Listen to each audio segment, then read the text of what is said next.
And this, I didn't give a shit. I like in her bad CGI transformation, her werewolf had multiple nipples. I wish there would have been multiple boobs. This podcast is not suitable for children or those who are easily disturbed. Spoiler warning for whatever is in the title of this episode. And now for the obligatory socials. Please like, share and subscribe. You can find the podcast on Twitter at HorrorPod69. You can also follow us on Facebook, Instagram, Slasher and Goodreads. Become part of the Disturbed community by asking for the Facebook group and Discord links. Send dick pics to the Horror of Babylon podcast at gmail.com. Support the show at patreon.com/thehorrorofbabylon. In closing, you can let your friends know that The Horror of Babylon is available on YouTube, Apple Podcasts, Spotify, Audible and all other major podcast apps.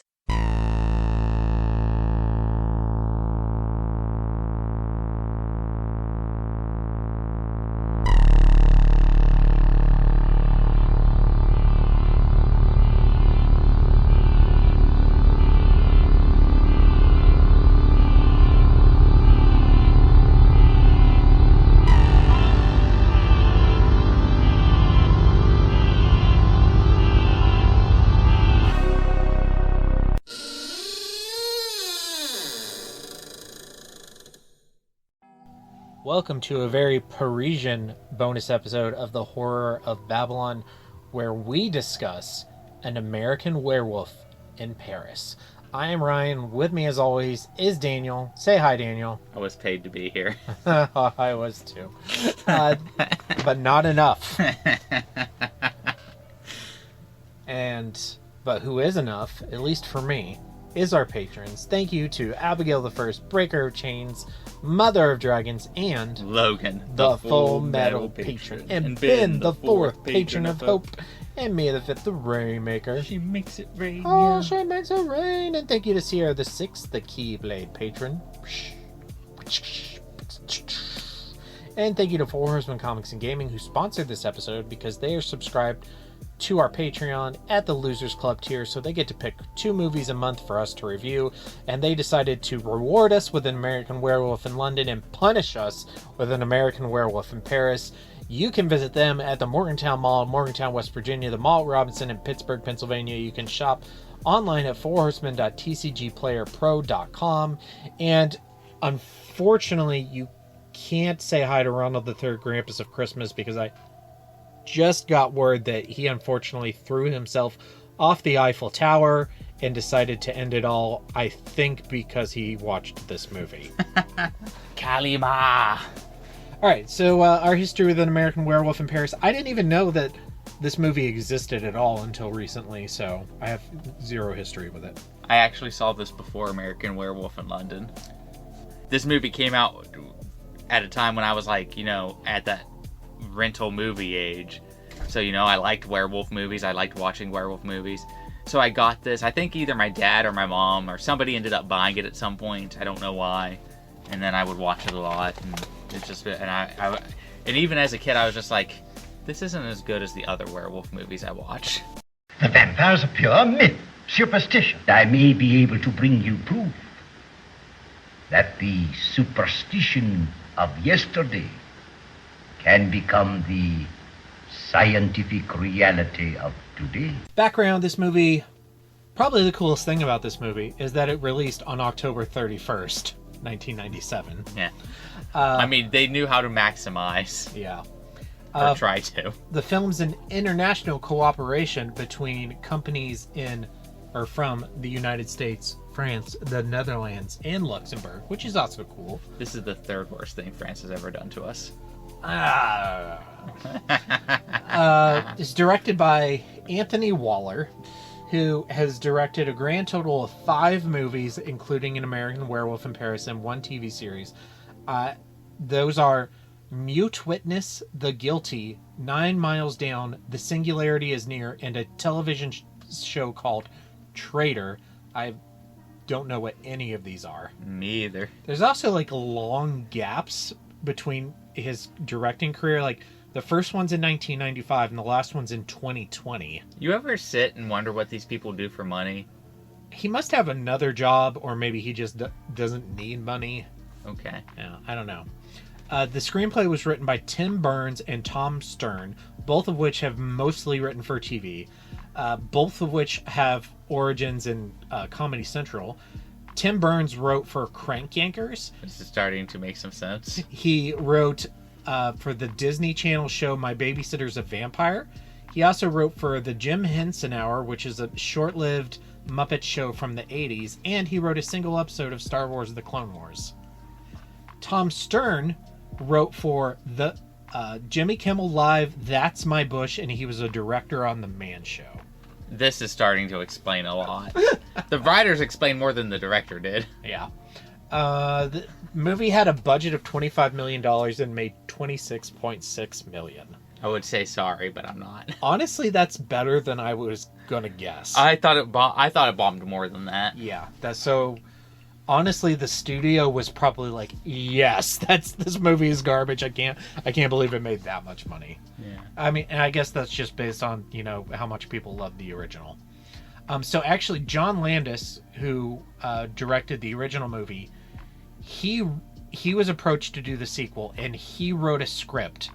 And the script is focused on Debbie Klein, who is that character that the two guys, David and Jack, from the original movie, who they keep mentioning. Mm-hmm. And it's about her quitting her job and going to London to look into the deaths of David and Jack. And his script involved all the surviving characters from the original movie. Alex the nurse, the doctor, the detective, all of them returned in his script. That sounds awesome. The studio outright rejected it and told him to do a second treatment, and he refused, and he said they can do the sequel without him. I want to live in the timeline where they did that.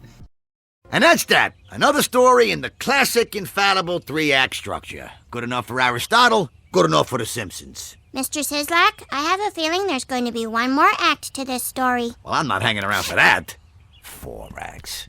Jumping into structure and themes, do you think, regardless if it's a good movie or not, do you think this is a good sequel to An American Werewolf in London? No. Tell me why. Okay. There's a lot that I really like about The American Werewolf in London that I think a sequel would probably hurt. Mm-hmm. But you could still probably do well. Mm-hmm. Which is figuring out where the werewolves came from, or figuring out because there's a mystery element that's never expanded upon, and that's kind of part of the point. Yeah. This doesn't do that. Mm-hmm. This could have literally been named anything, and it would have just been a werewolf movie set in Paris. The only real, it shares that stupid American kids traveling in Europe. And that's basically it. And the ghost thing. Yeah. The ghost of the first victim follows you around. And if you could have written those out, mm-hmm. and it wouldn't have been it would have just been a werewolf movie. It doesn't share any of the same kind of dry sense of humor. It's very The Man Show type of humor. It really felt like a bad mid-90s comedy, and it to the point where it had a really awful 90s pop punk kind of soundtrack. Yeah, with the little montages. Mm-hmm. There were times I laughed at how bad it was, but I just don't think it works as a sequel in that sense. The connective tissue is just tenuous. It's all surface level stuff to say, yeah, we're the same universe, mm-hmm. but it's all done worse. But there's a cure in this universe. I guess technically that cure could have existed in the original movie, but no one bothered to mention it because the original werewolf was killed when David was attacked. Yeah, so he can't eat its heart. Yeah. He could still eat its heart. He can't kill it and eat its heart. Yeah. My biggest thing about this movie, everything you said is true, and I agree with you. My biggest thing was just it felt totally tone deaf. Yeah. It's who were they trying to appeal to in making this movie? Who is your audience? Who were you gunning for? The comedy was just so erratic and generally not funny. There are points in this movie where I laugh out loud, but mostly I feel like I'm laughing at it, not laughing with it. Yeah, because you just can't believe how stupid the thing is on screen that happened. So you laugh. I did laugh at the condom joke. I did too. Because it was so fucking stupid.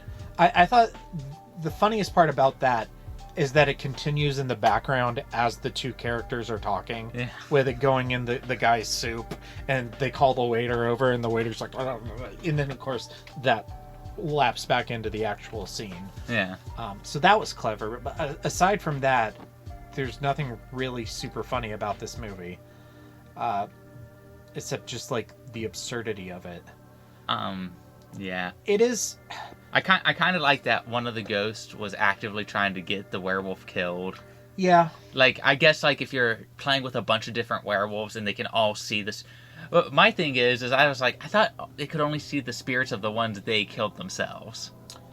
I guess the original movie is vague on that point. Yeah, because in the original movie he mentions there's other spirits around, but, you know, he obviously never sees them. Which... I when I watched that movie, I also interpreted that as you can only see the ones you kill, but it's vague, which is part of why the first movie is good, so it doesn't necessarily mean that that is the case. Yeah. But, I mean, however, by that logic, then, if that was how it worked, then the main character of this movie wouldn't have been able to see anybody, because he doesn't actually kill anybody. Yeah, that's part of my point, is like... Yeah. He gets people just because they died.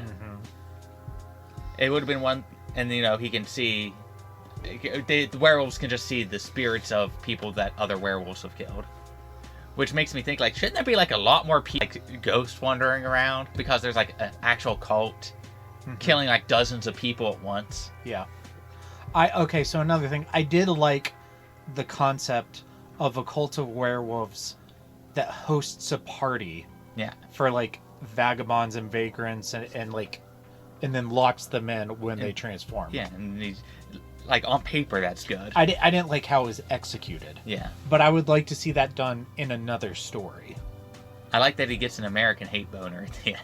Yeah, that was funny. Yeah.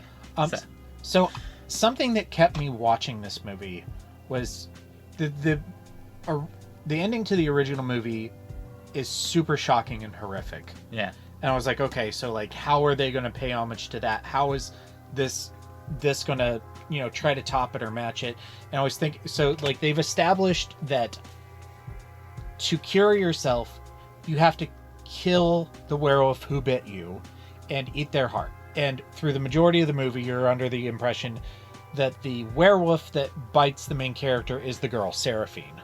And so I was actually interested. I was like, oh, okay, so at the end of this movie, he's going to be put in a position where he has to decide to kill Seraphine and eat her heart to cure himself, or to let her live because he has feelings for her. That's interesting. I can't wait to see how that goes down. Yeah.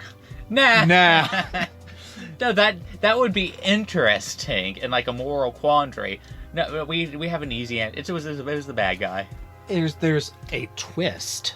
Yeah. The twist is that she wasn't actually the werewolf that bit him. It was the bad guy, which, yeah. And then it proceeds into like one of the dumbest movie endings I've ever seen in my life, where like nobody really survived. Well, like some people survived the original, but like nobody survives it like intact. Like, yeah. And then this, I could not believe one of the friends lived. And then also the two main characters live. Not only that, but they get married. And then they go bungee jumping off the Statue of Liberty. I was just like, I was so like shocked. I was just like, what is why? Why? I don't know. Yeah, I mean, it was just kind of stupid. It was stupid. I don't know what to say. I know that's not a eloquent way to review a movie. I've always said, like, you don't just say something is bad. You got to explain why it's bad. But this movie just feels really stupid. Yeah, it was just... And I feel like if you've seen the movie, you'll probably agree with us. Yeah, I mean, if you like this movie, you live your best life. I really did. I think it's really stupid. I mean, I can imagine, like, if you had, like... And if you saw it as a kid and had an emotional attachment to it, then... Hiya! Happy Easter! And it's definitely not the least entertaining movie we've watched. Like, there's some value in just watching how how dumb it is. The bigger the bubble, the more you like the girl. Yeah, stuff like that. They're coming to get you, Barbara. Let's go to characters, and I use that word loosely. Tom Everett Scott plays Andy McDermott. He has 0 sex points. He's not that kind of guy. Yeah. Oh, we broke him. He's gonna bungee jump off the Eiffel Tower.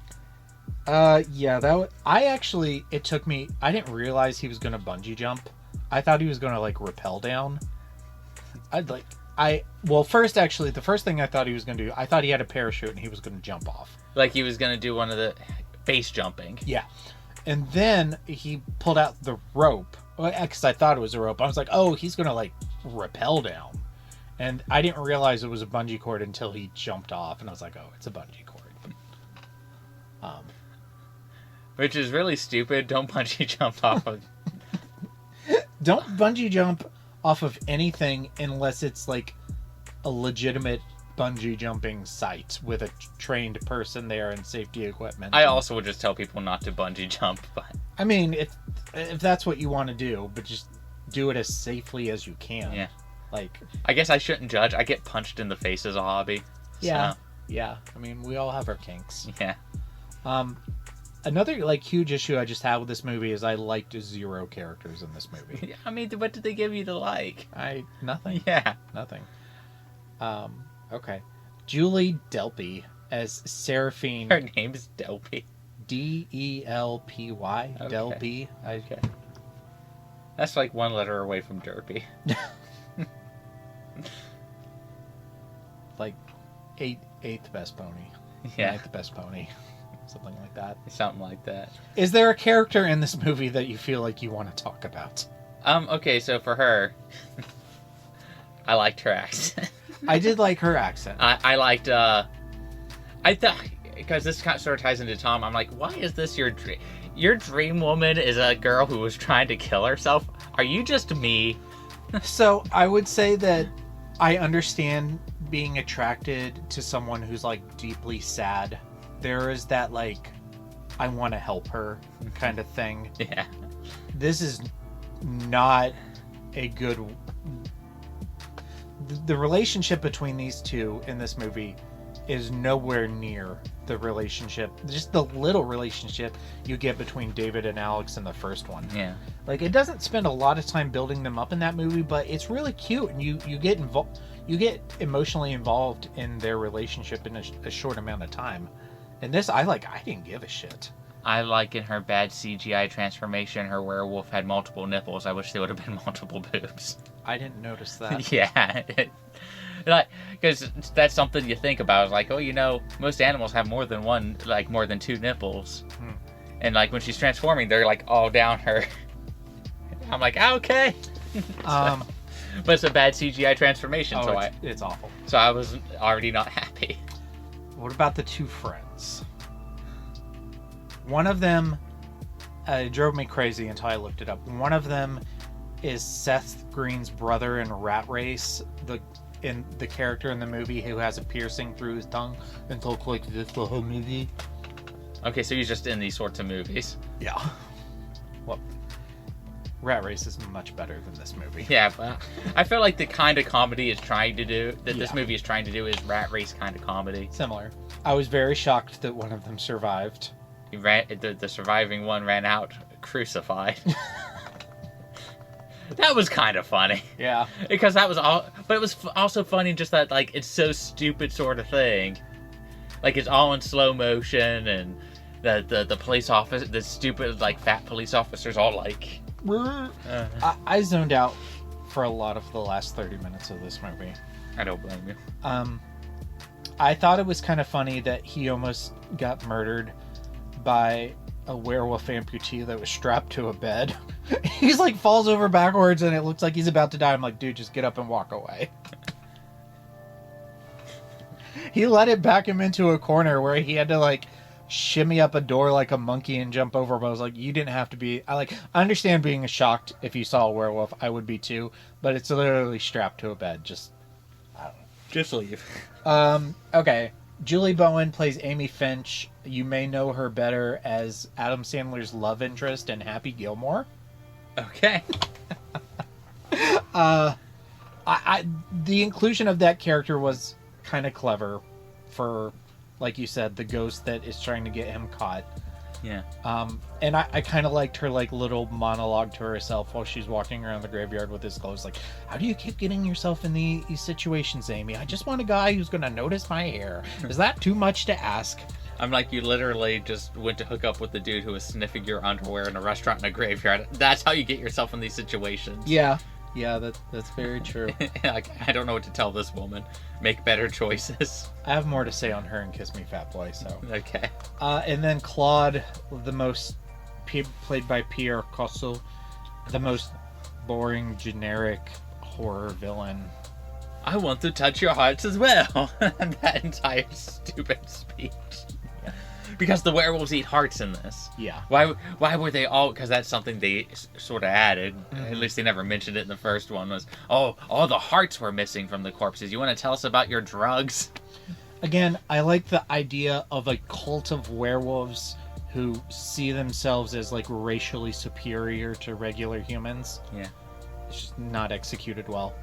I did enjoy his death where he pushes Andy over and Andy accidentally gets injected and he realizes like, oh shit, I just fucked up, and tries to run away, and that was amusing.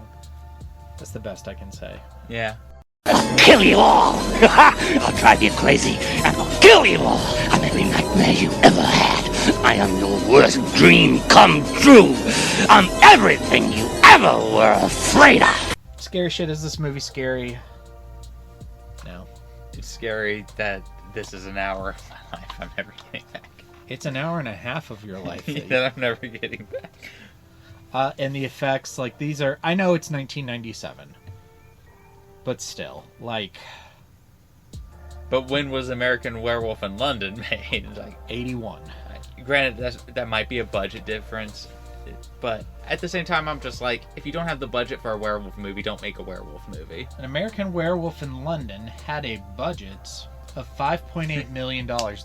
This movie had a budget of $25 million. Yeah. Granted, in that there's 16 years between these two movies. Yeah. But I'm sitting there like, and I know you have more than one werewolf in this one, but how many times are more than one on the screen at the same time? not just like that fight at the end, I think. Yeah, just a couple of times. Mm-hmm.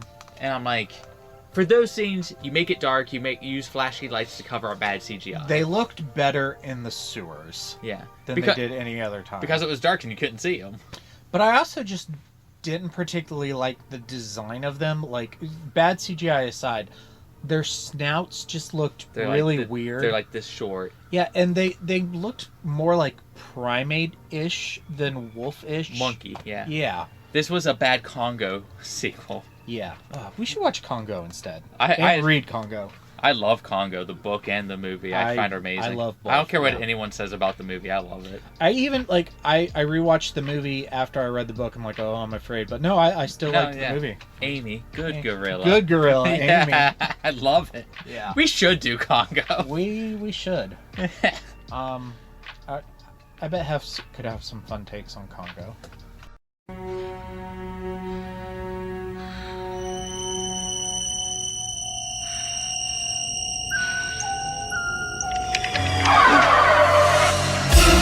Kiss me, fat boy. Kiss Me, Fat Boy. They could have saved a portion of this movie by letting him transform when he was inside, when he was having sex with Amy. They should have just let him transform while he was still inside of her. That would have at least been like a thing that you could, like, oh, that's the one where the dude is fucking a girl. Yeah, it'd be fucked up, but you would at least remember it. Yeah, it's R, isn't it? I think it's R. You could make some take the knot jokes. Yeah, it's R. Yeah. They can do it. Look at how bad that werewolf is. Look at me.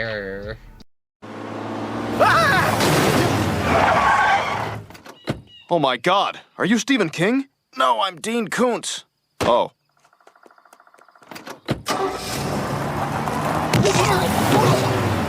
Kings and Koontz, I guess...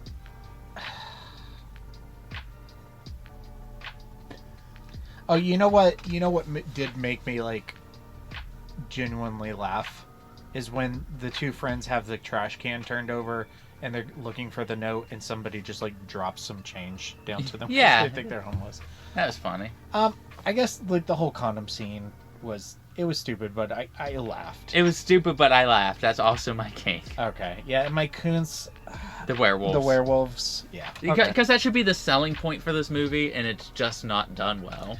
And even if everything else, if the werewolves were kind of cool, then it may have gotten a pass just on having sweet werewolves. Because then you'd at least have some, like, a lot of creature features are like, how cool's the monster? What's it look like? What's the practice? Like Pumpkinhead. Yeah. Though I think the first Pumpkinhead's like a genuinely good horror movie, but like, you know, you go the Xenomorph, you go there to see the cool monster. Yeah. And this is bad CGI monster. Rankings. You're up first. I'm gonna scroll towards the bottom of your... Ah, yeah, go to the bottom. We're gonna have to. Okay, maybe it's higher than I thought it was, but it's not much higher than this bottom portion. You like it more than Uzumaki? Yeah. No, I like it less than Uzumaki. Okay. The Last Voyage of the Demeter. Had some practical effects. Leprechaun. Leprechaun, Salem. Wait, which one was the 2004 Salem's Lot? The Rob Lowe one. Okay. Do I like it more or less than Phantoms? That's rough. That's rough, buddy. Phantoms had a pretty good performance by Liev Schreiber. Yeah, and Ben Affleck's in it. And Peter O'Toole's in it. Alien vs. Predator Requiem also kind of upsets me, but in different ways. Yeah. Is it better or worse than Winnie the Pooh, Blood and Honey?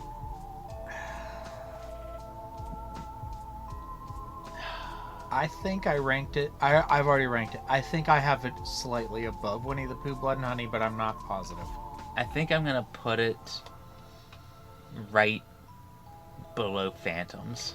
So that's your new number 101, below Phantoms, and... Because I could see myself, like, maybe drinking or getting high or something and, like, watching a 90s movie-a-thon or something. Yeah. This would not be my first choice. For me, I have it at 113, below the original Lolita and above Blade. Which, honestly, maybe I should go one below. Well, I'll leave it for now. I was like, well, maybe I shouldn't have even put it above Blade. Hello, Mr. Stein. Hello, Mr. Black. Who's that? He's the new drama teacher. Zombie Day. Were there any references to the original movie? It felt super disconnected. I couldn't find any, but I also wasn't like going through it with a fine-tooth comb. I'm not upset that it's not connected to the first movie. I'm fine with them like reusing the same premise in a different European country, but I just would have wanted it to be good. Yeah. If it was good, or at least, like, had cool stuff to look at, I'd be a lot more forgiving. Honestly, if they were going to do a modern remake or reboot or even another sequel, I'd want it in Asia, like maybe to American Werewolf in Tokyo or Shanghai. I don't know. Okay. I'm gonna make one and call it an American Werewolf in America.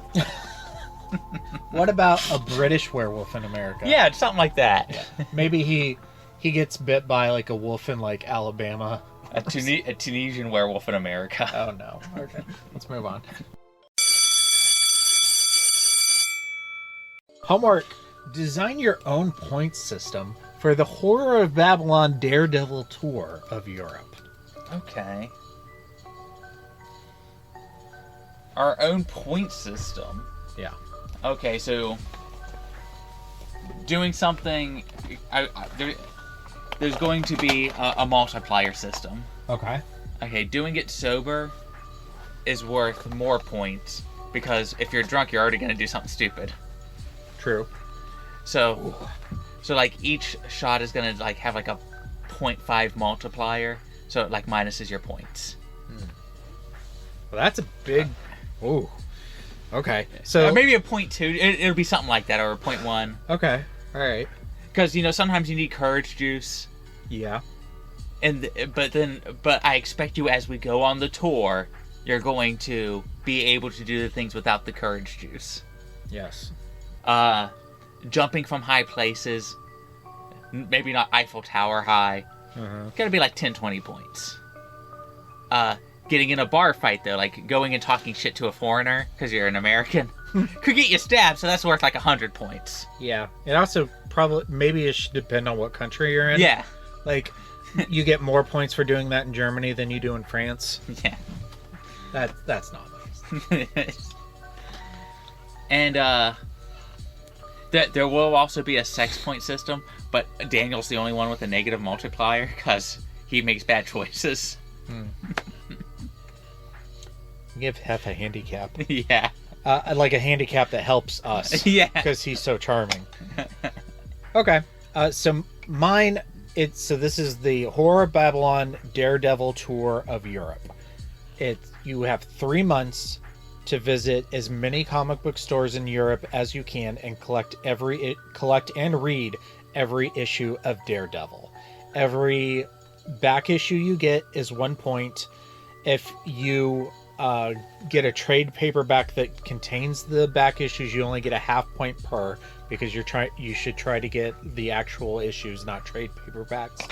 But if you get the trade paperback, then you at least get some points. Then you get another point for reading each issue. Daredevil collectibles are worth 2 points, 3 points if they're signed. If they're mass market toys, they're worth half a point each. If you find a movie theater showing the Daredevil movie and watch it, that's worth 100 points. Okay. If you find a girl, or if you find a person and get them to take you home with you and watch Daredevil on Netflix, that's worth 50 points. If you spot Ben Affleck, that's worth 1,000 points while you're in Europe. If you spot the guy who plays him in the Netflix show, I don't remember his name, that's worth 100 points because it's not as cool. You just have so many like Netflix Daredevil fans rolling right now. No, the Netflix one is better. It's just it's still. Yeah, all right. I do feel like I should add that if you find a werewolf in my system, you win the game. Yeah. If you find a werewolf in my system and fight it in a Daredevil costume and don't die, then you win the game. Do I have to do it with my eyes closed to simulate being blind? That's your choice. Okay. And the last thing is you get 5 points for every day that you go out in a Daredevil cosplay on your tour of Europe. I'm going to get so many points. Daniel's going to be rank. We'll find out when the next time Ben Affleck is shooting a movie in Europe. Oh, God. We'll go do this. Instead of going to Florida in September, we'll go do that. Yeah, that sounds way more fun. We're gonna find, buy, and read every issue of Daredevil. I feel like if we were gonna go overseas, we'd probably just do Japan. Yeah, for sure. The Horror of Babylon's in Agigahara. Okay, further reading. I don't know. Watch better werewolf movies. Yeah. Upcoming on the Horror of Babylon this Sunday, we're kicking off the Summer of Goosebumps with Night of the Living Dummy by R.L. Stine. Then the next Sunday, June 23rd, we are doing a watch-along of the Night of the Living Dummy adaptation from the 2023 Goosebumps series, because the first Night of the Living Dummy book was never adapted in the original Goosebumps television series. And then our next 2 bonus episodes on June 20th, we are watching the J-horror classic House from 1977. And then on June 27th, we are watching the Nickelodeon television film Kenan and Kel, Two Heads Are Better Than None. Did we ever get that? Or yeah, okay, no, I have it. Okay. I have it. Okay. But I would say that 6 heads are better than none. Thank you to our 6 heads, including Abigail the First, Breaker of Chains, Mother of Dragons, and Logan, the Full Metal Patron, and Ben the Fourth, Patron of Hope, And Mia the Fifth, the Rainmaker. She makes it rain, yo. Oh, she makes it rain. And thank you to Sierra the Sixth, the Keyblade patron. And thank you to the sponsor of this episode, Horsemen Comics and Gaming, which you can visit at the Morgantown Mall in Morgantown, West Virginia, the Mall at Robinson in Pittsburgh, Pennsylvania. You can shop online at fourhorsemen.tcgplayerpro.com. And if you make it in the store, do not say thank you to Ronald the Third Krampus of Christmas, because he made us watch this terrible movie. You go in there and you slap him in the face and say, that's from Ryan and Daniel. Thank you for watching An American Werewolf in Paris and recording with me tonight. I wish I would have watched it with you. Yeah. We should have done Temple of Doom instead. Yeah. Just said, screw you, Ron. We could have literally been making stuff up this whole time. And the review probably would have been the same. Yeah, it would have. Thank you to our patrons. Stay tuned for our socials. And stay scary. Stay scary. And now for the obligatory socials. Please like, share, and subscribe. You can find the podcast on Twitter at HorrorPod69. You can also follow us on Facebook, Instagram, Slasher, and Goodreads. Become part of the Disturbed community by asking for the Facebook group and Discord links. Send dick pics to the Horror of Babylon podcast at gmail.com. Support the show at patreon.com/the Horror of Babylon. In closing, you can let your friends know that The Horror of Babylon is available on YouTube, Apple Podcasts, Spotify, Audible, and all other major podcast apps. Stay scary.